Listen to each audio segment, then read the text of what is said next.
Premier pas, auto-évaluation. Objectif, mettre fin à l'ignorance de soi. Se connaître profondément pour maximiser ses forces et travailler sur ses faiblesses. 3. Identification et l'atténuation de nos faiblesses. Premièrement, tout aussi crucial que la reconnaissance de ses forces, l'identification et l'atténuation de ses faiblesses sont fondamentales pour un développement harmonieux et une réussite durable. Chacun, aussi talentueux soit-il, possède des zones d'ombre ou des compétences moins affinées. Plutôt que de les ignorer ou de les cacher, il est vital de les reconnaître pour pouvoir les adresser. En identifiant ces faiblesses, on se donne la possibilité de mettre en place des stratégies pour les atténuer, voire les transformer en points forts. Ainsi, en étant conscient de ses limites et en travaillant activement à les surmonter, on devient plus résilient, adaptable et efficace dans ses démarches, évitant ainsi les obstacles qui pourraient entraver la progression. Ayant compris l'importance de reconnaître et d'aborder nos faiblesses, il est tout aussi essentiel de réaliser que cette démarche va bien au-delà d'une simple introspection. De plus, l'identification et l'atténuation de nos faiblesses ne constituent pas un simple exercice d'autocritique ou une descente dans le négatif. Elles sont essentielles à une croissance et à un développement personnel et professionnel continu. Dans tout parcours, qu'il soit professionnel, académique ou personnel, les obstacles et les défis sont inévitables. Ignorer ou négliger ces faiblesses peut mener à des échecs évitables, des frustrations ou des impasses. En revanche, les reconnaître permet non seulement d'éviter des pièges courants, mais aussi d'élaborer des stratégies pour les surmonter ou même les transformer en atouts. En outre, l'humilité et la capacité à reconnaître ses propres faiblesses sont souvent perçues comme des signes de maturité et de leadership authentique, favorisant la confiance et le respect des pairs et des subordonnés.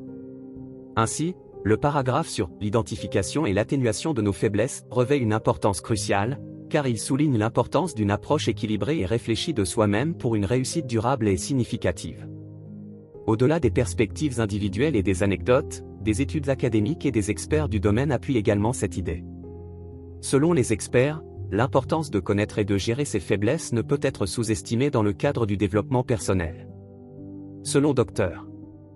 Robert Kagan, professeur à la Harvard Graduate School of Education, les dirigeants qui ignorent leurs faiblesses peuvent causer de graves dommages à eux-mêmes et à leurs organisations.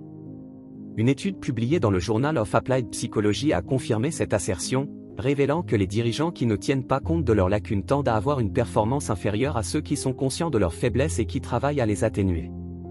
De plus, le psychologue clinicien Dr. Jordan Peterson, dans son livre « 12 Rules for Life », affirme que la prise de conscience et l'acceptation de nos faiblesses nous permettent de les surmonter, nous conduisant à une vie plus épanouie et réussie. Cette vision est soutenue par des données du Center for Creative Leadership, qui suggère que la capacité d'un dirigeant à identifier et à gérer activement ses points faibles est fortement corrélée à une performance globale supérieure et à une plus grande satisfaction au travail. Ainsi, il devient évident que l'identification et l'atténuation des faiblesses ne sont pas seulement des outils pour éviter les erreurs, mais aussi des leviers pour maximiser le potentiel d'un individu, favoriser son bien-être et garantir une performance professionnelle de haut niveau. Les implications théoriques et les recherches sur le sujet sont une chose, mais la mise en application concrète dans le monde réel en est une autre, comme le démontre l'histoire de Thomas. À titre d'exemple, l'histoire de Thomas, un directeur général d'une entreprise technologique en plein essor, sert d'exemple parlant de l'importance de reconnaître et d'atténuer ses faiblesses. À ses débuts en tant que leader, Thomas était reconnu pour son expertise technique et sa capacité à résoudre des problèmes complexes. Cependant, il avait une faiblesse notable, il avait du mal à communiquer efficacement avec son équipe. Au lieu d'admettre cette lacune, il l'ignora, pensant que ses compétences techniques compenseraient ce manque. Cela a eu des conséquences néfastes, des projets importants étaient retardés et l'ambiance au sein de l'équipe était tendue. Un jour, lors d'une réunion d'équipe, une de ses employées, Clara, a eu le courage de lui faire part de ses préoccupations. Elle lui a suggéré de travailler avec un coach en communication.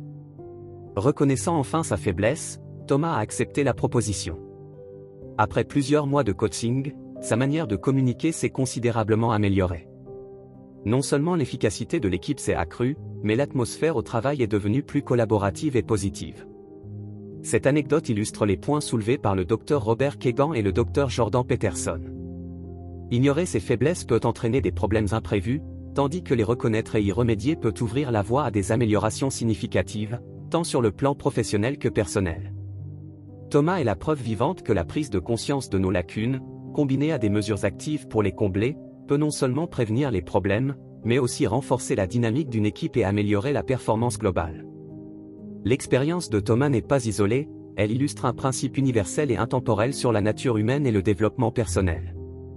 La reconnaissance de ses propres faiblesses, loin d'être un signe de faiblesse ou d'insuffisance, est en réalité un indicateur de maturité, d'autoconscience et de leadership éclairé. Elle rappelle l'importance de l'humilité dans le voyage continu de développement personnel et professionnel. Dans un monde où la perfection est souvent recherchée, il est essentiel de se rappeler que c'est en embrassant et en travaillant sur nos imperfections que nous trouvons la voie de la croissance véritable. Ignorer ses faiblesses revient à naviguer en mer sans boussole, susceptible de rencontrer des tempêtes imprévues. Cependant, en les reconnaissant et en les abordant de front, nous nous armions des outils nécessaires pour naviguer avec assurance et précision, nous permettant d'atteindre des sommets encore plus élevés.